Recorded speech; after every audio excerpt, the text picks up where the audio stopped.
What's up, Barzini? I got Jarrett on the phone for you. That's what's up, man. Welcome to the Cornermen Radio, Jarrett Hurd. Hey, what's up, Barzini? Thanks for having me. Appreciate it, man. Thanks for coming on, man. But how's camp going? It's going good, man. You know, right now, with these last few weeks, we sharpened it up. The weight is on point, and we just can't wait for Saturday night, April 7th. Yeah, man, I'm really looking forward to this, man. I can't wait to see you make Lara speak English and say no more. I've been hashtagging that this when this fight got announced and thing. But what's motivating you in this fight, man? You getting a title fighting Lara, or the personal situation that he's been saying, the disrespectful comments? Of course, getting a title, man. Number one, I'm one of the guys that kind of, usually don't feed into none of that stuff. You know what I mean? I'm a type of guy that just don't, none of that stuff can get under my skin. But that it's just that what he says in the back of my mind. And to be honest with you, if he wasn't one of the most avoided fighters, number one spot, had the belt, what he said wouldn't never bother. I really wouldn't pay attention to it. That wouldn't have got me to fight him. But because he is number one guy, that's why I want to fight him. But that's just in the back of my mind, all the things he said. Okay. You think you getting the credit is due? They giving you the proper respect going into the fight? You fighting Lara at all? Yeah, some is. They're giving me the respect. But, with some people out there that it's 50-50. Yeah, it's 50-50 that's rocking with Lara, which is still understandable because, some think Lara is undefeated still with just 2 fights for Paul William and Canelo. And, man, you gonna have to just wait till the fight happens, man. Y'all go see this with Jarrett. Y'all never seen. What's up? Yeah, man. April 7th, Showtime.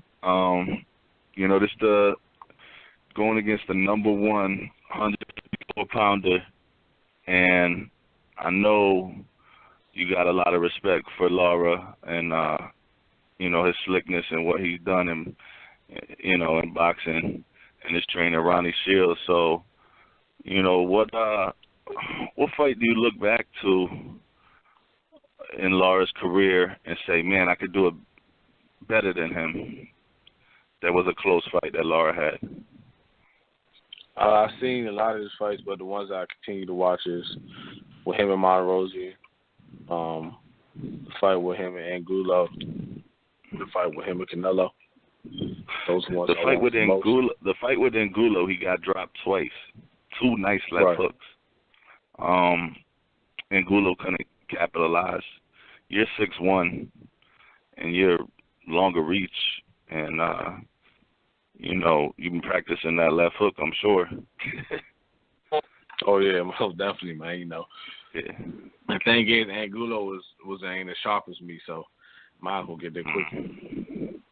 Yeah, I could see that too, man. Because, like we were talking about, it's 50-50. You got 50 people saying Lara's going to outbox Hurd. Oh, we seen the Trout fight, and Tony Harrison had him on the jab. Before closed the distance, broke these dudes down, and the tree fell.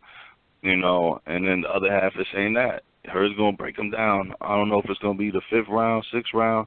So it's such a great fight looking at it from that aspect, and it intrigues everybody. So I know all the real boxing fans are going to tune in. But, you got something to prove that night. And that fight with Angulo was 5 years ago. So does that sink into, like, you got to be thinking about that too. And plus your momentum is hot right now with who you've been in the ring with. Right. I mean, yeah, the fight with Angulo was 5 years ago. And, we're not just banking off just from that fight.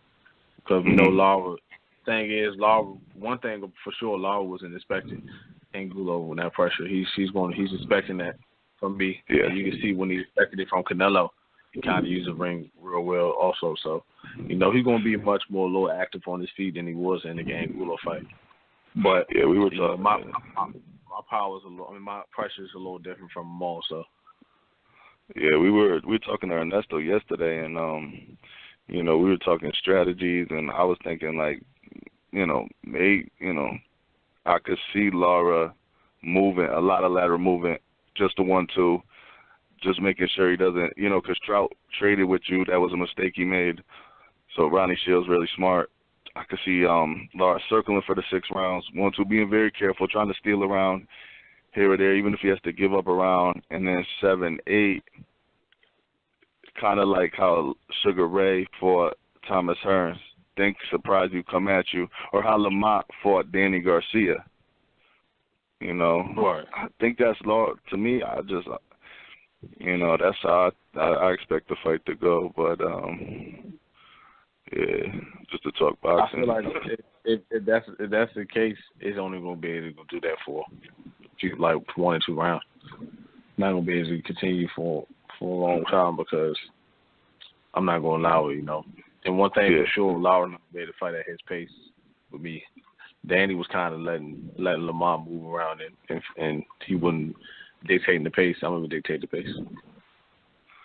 Hey. Yeah, Jared. I asked Ernesto yesterday, would you, now I'm asking you, would you be surprised if Lara just comes forward the whole entire fight, or how long it's ever last in this fight? Would you be surprised or shocked? Surprised? I mean, if he tries to come forward the entire fight, yeah, I'd be surprised. But I don't think that. I don't think that he will, And if he do, he's not going to last the entire fight. He's going to be there for a moment in the fight, and then he's going to step back out. He's not going to sit there the entire fight. Nah, man, he is impossible. I saw with the Chris Algierian Khan, and Chris Algier was known for a stick and move and doing lateral movements and all, and he surprised Khan by coming straight forward the entire fight. So I'm like, yo, is Ronnie Shield trying to put a rabbit out the hat? Like, yo, everybody expecting him to come this way, but he's just going through a whole, even Klitschko, his last fight with Joshua, he fought a whole different entire fight than he has done his whole career. So I always look at that in the back of my mind, like, are they going to switch it up? You know what I mean? That's overthinking. We all know it's clear cut. If Erislandy come forward, if he come forward like that entire fight, y'all will see one of the best performances I ever put on in a while. Listen, I've been watching boxing 30 years. My dad has a gym. I grew up boxing. You're gonna come forward. Lara's gonna circle the ring. It's clear cut. I'm $100 down. We know what's going down. And I seen you're a slick fighter. You fought Frank Calarza in the pocket, slipping and sliding in and out. You know what I mean? So you can make adjustments. I think Lara does the same thing every time. Right. Period. Well, I love to see Lara try to switch it up. Give us one fight we can say, yes, Lara, you didn't fight your whole career. You finally fight on April 7th, man. Yeah, but Jarrett's the wrong person to do it. You do not want to do that. It's a guy that's 6'1", big, strong. I mean, he's got to listen, Lara's probably I would hope that he knows he's got to get his legs the strongest they ever been, stronger than because Goucher, I could see in the Goucher fight, Lara's slowing down a little bit because there were some things Goucher did, and I'm like, oh man, but maybe Lara underestimated him. But Lara's, he's got to be on that Canelo game plan and hope he gets a decision. That's his mistake Austin Charlo made, trying to come in there to prove something, stand there toe-to-toe a little bit. And that's why eventually he broke down. But he didn't stay there the entire time. He'd move a little bit. Like I said, if it's going to be spots, maybe Lara will try to come forward and impose some will on me. but he's never gonna stay there the entire time. How do you feel, man? Though, man, where you were a couple years ago, the Galarza fight. Now you're in the fighting against Lara. What is your, your family and your people you grew up with? You got to be getting a lot of great support, man. Like you got to be feeling, good in life, huh? Life is good. How's that? Yeah, man. Life couldn't be any better right now. Where many bosses dream of, and the support system I have for my family, I have built the best teams. Our team is a team with no ego in it. So, every time in camp, everything easy going. It's never a time where, one person thinks that they're not able to learn or hear from others. And, the same thing with my family, man. And the support system is great. It's almost like it's unreal, man. It's a dream come true. Yeah. Congratulations on all that success, man. And you got a great coach in Ernesto, too. Great guy. Yeah. I 100%, Jarrett, think you're going to be Erislandy Lara, man. But I was wondering, man, if once you do beat Erislandy Lara, you think you're going to get the proper respect that you've been through, like the boxing media, the journalists, you beating the most.